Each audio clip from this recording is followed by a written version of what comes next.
안녕하세요. 직장인 투자자 A입니다. 구독자분들과 금융소득 연 60%를 목표로 하락장마다 담을 주식 찾기 시리즈를 진행하고 있고, 오늘은 그 일환으로 전기차 충전기 기업인 시그넷 EV를 살펴보려고 합니다.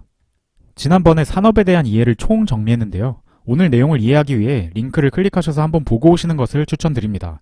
오늘은 다 보셨다고 가정하고 미국을 점령하고 있는 국내 충전기 기업 시그넷 EV에 대해 알아보겠습니다. 지금 시작합니다. 시그넷 EV는 급속 충전기 중심의 전기차용 충전기 제조 기업입니다. 매출 구성을 보시면 급속 충전기가 81.6%죠.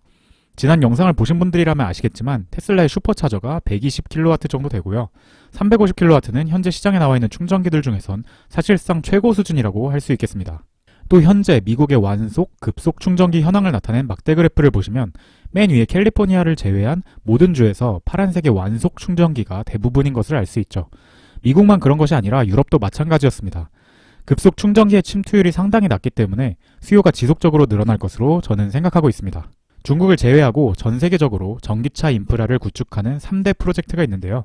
먼저 미국에는 폭스바겐이 설립한 일렉트리파이 아메리카라는 프로젝트가 있고, 미국 자동차협회에서 추진하는 전기차 충전 인프라 구축 프로젝트로 현대차그룹, BMW, 닛산, GM이 참여한 EV고라는 프로젝트도 있습니다. 유럽에는 BMW, 포드, 다임러, 폭스바겐 등의 유럽 완성차 업체들이 설립한 아이오니티라는 기업의 프로젝트도 있죠. 아이오니티는 현대차 그룹이 19년 9월 지분 20%를 취득하면서 우리나라 투자자들에게도 많이 알려졌습니다. 이런 먼 나라 이야기인 것만 같은 대대적인 프로젝트에 국내에서 유일하게 충전기를 납품한 업체가 있었으니 그게 바로 시그넷 EV입니다. 바로 일렉트리파이 아메리카 프로젝트인데요. 왼쪽 아래 빨간 박스 친 부분을 보시면 이 프로젝트는 10년간 4개의 사이클로 진행이 되고 현재 사이클 2를 지나고 있는데요. 시그넷 EV는 사이클 1부터 현재 사이클 2까지 충전기를 공급하고 있습니다. 사이클 3나 4도 기대해 볼만 하겠죠. 리서치를 하면서 눈에 띄었던 시그넷 EV의 강점 몇 가지를 정리해 봤어요.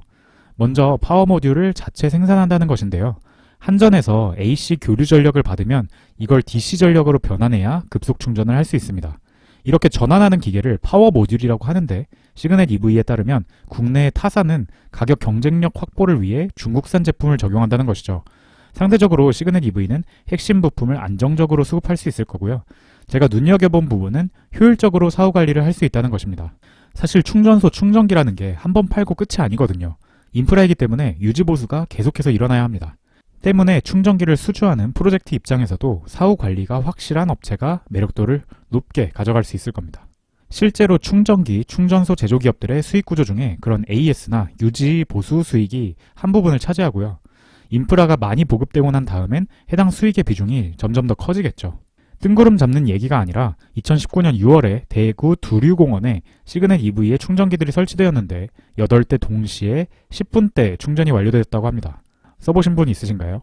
또 앞서 말씀드린 바와 같이 급속 충전기 시장에서 레퍼런스가 계속해서 쌓인다는 사실 자체가 이 시장에선 경쟁력이 된다고 저는 생각합니다.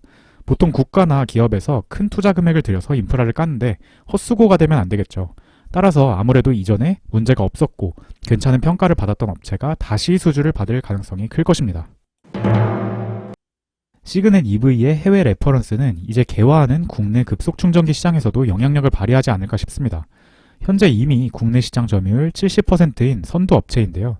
정부는 2022년까지 급속 충전기 1만 기를 구축하겠다고 밝혔습니다. 100kW 수준에서 400kW 수준까지 나아가겠다고 하네요.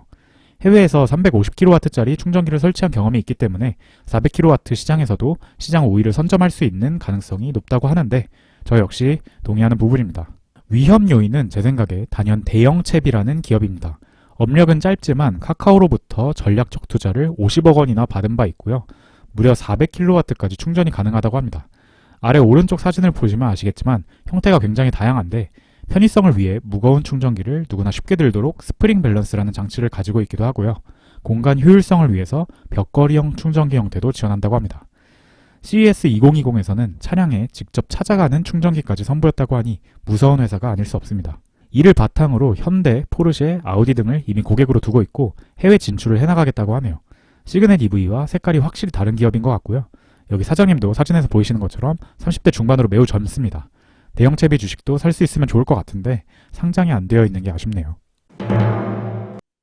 그렇다면 과연 시그넷 EV의 기업 가치는 적절할까요? 따져보기 전에 기본적인 정보들부터 파악해 봅시다. 2021년 1월 31일 기준으로 현재 시총은 1,300억 원이고요. 코스닥도 아닌 코넥스에 상장된 작은 기업입니다. 아래 주가 추이를 보면 거의 2년 동안 점선 표시한 수평선인 14,500원대를 횡보하다가 코로나 이후에 상승을 시작해서 최고 33,600원까지 찍었습니다. 이는 14,500원 대비 2.3배 오른 것이고 코로나 이후 저점이었던 7,150원 대비는 4.7배 오른 것이었습니다. 제가 기업의 가치가 적절할지 빠르게 볼 때 사용하는 방법 중 하나가 과거와 현재의 실적과 주가를 비교하는 것인데요. 2019년의 주가였던 15,400원과 현재 주가인 26,400원 사이의 갭인 1.8배만큼 과연 실적이나 실적에 대한 기대감이 올랐을까 생각해보는 겁니다. 그러기 위해선 실적에 대한 기본적인 정보도 봐야겠죠. 재무제표를 한번 살펴봅시다. 결론적으로 지금 흐름이 좋다라고 말씀드릴 수 있겠습니다. 아래 표를 보시면 오른쪽부터 왼쪽으로 시간의 흐름에 따라 매출액이 점차 증가하는 흐름을 보여주고 있고요. 올해는 반기 260억 원이었으면 연간 500억 원 정도 달성했을 것으로 보이네요. 단기 순이익도 계속해서 적자이다가 20년에 흑자로 돌아선 것으로 기대되고 있습니다. 이제 3월이나 4월쯤에 20년 실적이 정리돼서 다트에 올라올 텐데 진짜 흑자가 찍힐지는 확인해 봐야겠지만요. 저는 이렇게 적자에서 흑자로 모멘텀이 돌아서는 기업들을 좋아하는데요. 흑자로 돌아서면서 시장의 주목을 더 받게 되기 때문입니다. 그럼 과연 19년, 18년에는 왜 적자가 났을까가 궁금해졌는데요. 18년부터 살펴보겠습니다. 당기순이익 적자가 18년에 마이너스 75억 원이었는데요. 아니 장사도 잘 됐다면서 왜 이렇게 많이 적자였을까? 결론적으로는 영업과 직접적으로 관련이 없는 재고자산 폐기 손실 및 전환사채 관련 비용 때문이었습니다. 다트에서 직접 당시 재무제표를 찾아서 열어봤는데요. 보시면 영업이익은 분명 전년도보다 2배 늘어난 23억 원이었지만 영업의 비용이 무려 120억 원이었던 것을 알 수 있습니다. 그래서 당기순이익도 마이너스 75억 원이 된 것이었죠. 왜 그런 것일까? 설명글에 따르면 이때 재고자산 폐기 손실이 50억 원이나 있었다고 합니다. 자세히 알기는 어렵지만 더 이상 제값에 팔리기 어려운 재고들을 모두 처분한 것으로 보입니다. 그게 손실로 잡힌 거고요. 이는 단기 실적엔 악영향을 미치겠지만 장기적으로 보면 긍정적인 결정이었다고 할 수 있겠죠.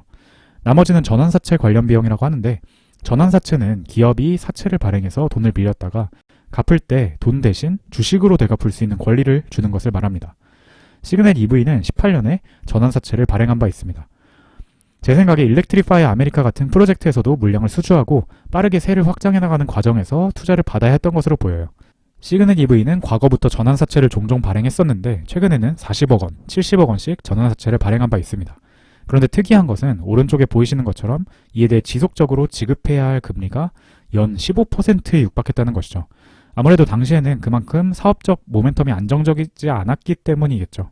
아무튼 이로 인해 전환사채가 없어지지 않는 한 시그넷 EV의 전환사채 이자 비용이 계속해서 발생할 수밖에 없었을 겁니다.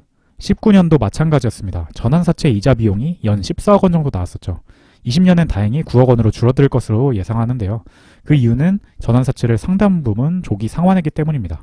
지금 다트를 여셔서 최근 1년치 공시자료들을 쭉 보면요.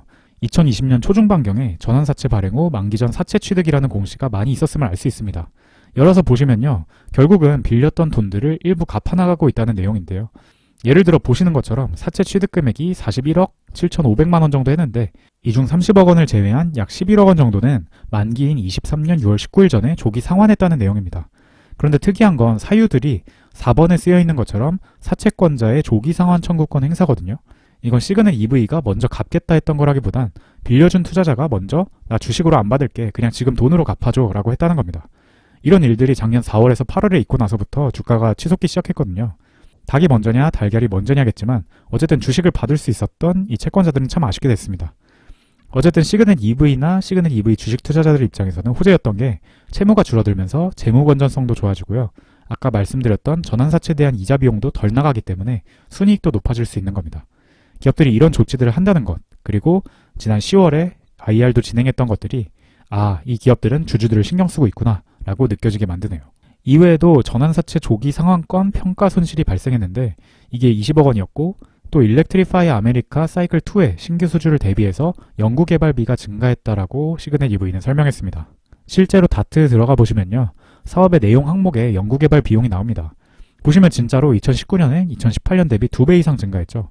무려 35억 원이었네요. 보통 기업들의 연구비 비중이 매출액의 10% 정도면 많은 편입니다. 여기도 8%까지 늘렸으니 연구비에 투자를 많이 한 거죠. 결국 IR에서 시그넷 EV가 하고 싶었던 말이 무엇이냐? 적자가 났는데 그 이유는 우리 사업이 안 좋아서가 아니라 재무구조를 더 좋게 만들기 위해서 발생했던 일회성 비용들, 그리고 사업을 더 좋게 만들기 위해서 증가했던 연구비 때문이었다라는 겁니다. 방금 숫자로 살펴본 바에 따르면 동의가 되죠. 이 흐름이 이어지며 이제 당기순이익 흑자로 돌아설 수 있겠다라고 자체 전망하고 있는 겁니다. 영업이익률도 6.1%로 근 3개년 대비 높은 수치를 기록할 것으로 전망이 되고 있죠. 개인적으로 조금 마음에 걸렸던 부분이 부채 비율인데요. 최근 3년간 갈수록 높아져서 20년에 223%까지 올라갈 것으로 전망된다는 점입니다. 일반적으로 100% 미만이면 좋고 200% 미만까지는 봐주는 정도로 볼 수 있는데 좀 간당간당하죠. 그래서 왜 그런지 부채 부분을 더 자세히 살펴봤습니다. 보시면 아래 전환사채는 160억 원에서 40억 원으로 120억 원이나 줄어들었죠. 그런데 장기차입금은 아예 없다가 95억 원으로 늘어났습니다. 주석을 따라가 보니 장기차입금을 우리은행이나 국민은행 등에서 빌렸다고 하네요. 대부분을 21년과 22년 이후에 나눠서 갚겠다고 계획을 세웠습니다. 시그넷 EV는 합리적으로 예측 가능한 선에서 운영비용을 충분히 감당할 수 있는 유동성을 가질 것이라고 확신한다고 합니다. 전환사채보다는 은행에서 장기차입금을 빌리는 것이 더 안정적인 방법이긴 할 것 같습니다. 사업 확장을 해야 하는 중요한 시기인데 여태까지 적자였기 때문에 일단 장기차입금으로 대출을 한 것이 아닐까 생각은 됩니다. 자, 당기순이익에는 일회성 비용이나 영업과 관련 없는 비용들이 많이 반영되어 있었다는 것을 알았으니 매출액이나 영업이익 관점에서 2020년과 2019년을 비교해 보겠습니다. 2020년은 2020년 반기 실적이 하반기에도 똑같았다고 생각하고 비교해 볼게요. 그럼 매출액은 520억 원 정도 됐을 거고요. 영업이익은 32억 원 정도 됐겠죠. 전년도와 비교해보면 매출액은 1.2배 올랐고 영업이익은 6.4배 오른 것을 알 수 있습니다. 2018년도 주가는 비슷했기 때문에 매출액과 영업이익을 비교해보면 매출액은 1.13배, 영업이익은 1.39배 늘었네요. 정리해보면 전반적인 실적 대비해서는 주가가 더 빨리 올랐다고 볼 수 있겠습니다. 이번엔 다른 관점에서 한번 볼게요. 평가 지표들을 사용해봅시다. 이제 막 흑자를 낸 기업이기 때문에 PER보다는 주가 매출액 비율인 PSR을 사용해볼게요. 성장주에 많이 적용하는 방식이죠. 시총 1,300억 원에서 매출 520억 원을 나누면 2.5배라는 값을 구할 수 있습니다. 참고로 테슬라는 27배입니다. 우측 그래프를 보시면 10 미만이었다가 최근 27배까지 올랐죠. 미국의 충전기 제조업체 블링크의 PSR도 18배입니다. 국내 배터리주인 LG화학과 삼성 SDI는 둘 다 4.4배 정도 되죠. 상장 기업들로 보다 보니 완벽하게 유사한 기업을 찾기는 어려웠지만 그래도 이렇게 최대한 유사한 업종의 기업들을 보면 2.5배가 결코 비싼 값은 아니란 생각이 듭니다. 자, 그럼 과연 이 좋은 흐름이 앞으로도 쭉 갈까가 중요하겠죠. 일단 작년 상반기 말 수주 잔고는 약 440억 원이 있다고 했습니다. 1년치 매출만큼이 남아있다고 할 수 있겠고요. 시그넷 EV의 일렉트리파이 아메리카 2단계 수주 금액이 약 400억 원 정도 된다고 했는데 해당 사이클이 이제 거의 다 설치되고 오퍼레이셔널, 즉 운영 단계로 넘어가고 있다는 것을 보면 일렉트리파이 아메리카뿐만 아니라 그 외 수주도 꽤 받아놓은 것으로 볼 수 있겠습니다. 또 사이클 2가 올해 말까지 끝나면 22년부터는 사이클 3를 시작할 텐데요. 사이클 3와 4도 사이클 1, 2와 똑같이 각각 300밀리언 달러, 즉 하나로 약 3천억 원씩 투자될 것이기 때문에 유사한 매출 규모를 기대해 볼 수 있겠습니다. 이 기사에서 또 한 가지 사실을 알 수 있었는데요. 파란색 박스를 보시면 220억 수주에 340기가 공급됐다고 합니다. 즉 둘을 나눠보면 한 기당 평균 가격이 6,500만 원인 것을 알 수 있죠. 아까 국내 시장은 22년 1만 기의 급속 충전기를 구축하겠다고 했었죠. 이 중 10%만 수주해도 650억 원의 매출입니다. 현재 1년 매출을 뛰어넘는 숫자죠. 미국의 또 다른 대형 프로젝트 EV고에도 수주를 따냈다는 기사를 찾을 수 있었습니다. 이 프로젝트는 24년까지 총 2,700개 이상의 초급속 충전기를 발주한다고 하니 이 중 10%만 수주해도 175억 원입니다. 유럽의 아이오니티는 일단 수주를 아직 따내진 못한 모습이고요. 만약 따낼 수만 있다면 주가 상승에 좋은 재료가 되겠죠. 아직은 희망회로 수준입니다. 그럼에도 위의 계산은 다소 보수적으로 전망한 것이니만큼 미래 매출은 현재 수준 대비 더 높아질 가능성이 굉장히 높다고 생각합니다. 그럼 꼭 챙겨가셔야 할 내용 정리해보고 마치겠습니다. 일단 향후 5에서 10년간 어마무시하게 성장할 산업의 국내 대장주입니다. 대형 채비와 경쟁은 하겠지만 어쨌든 1위 아니면 2위 기업이 되겠죠. 대형 채비는 아직 상장도 안 했기 때문에 사실상 유일한 투자 가능 국내 기업입니다. 둘째로 세계 최대 프로젝트들의 경험을 보유한 것 자체가 무기입니다. 단 현재 규모 이상으로 발주를 받을 수 있을지 주목해 봐야겠죠. 셋째로 PSR을 봤을 때 아직 충분히 성장 여력이 있어 보입니다. 넷째로 기업 경영진이 주주 가치에 신경을 쓰고 있습니다. CB도 청산하고 있고요. 재고자산 손실 등 털어내야 할 비용들도 이미 털어낸 상태입니다. 이제 실적도 곧 흑자로 전환하고 성장하는 예쁜 그림을 그릴 것으로 기대됩니다. 하락할 때마다 주울 만한 주식이라는 생각이 드네요. 참고로 이 기업은 현재 코넥스에 상장이 되어 있기 때문에 위험성이 높다고 해서 매수하려면 주식 포함 3천만 원 이상의 평가 금액이 내 주식 잔고에 있어야 합니다. 모자라시면 예수금을 더 넣고 매수하셔야 합니다. 아무쪼록 오늘도 끝까지 시청해주셔서 감사하고요. 저는 다음 영상에서 뵐게요. 직장인 투자자 A였습니다.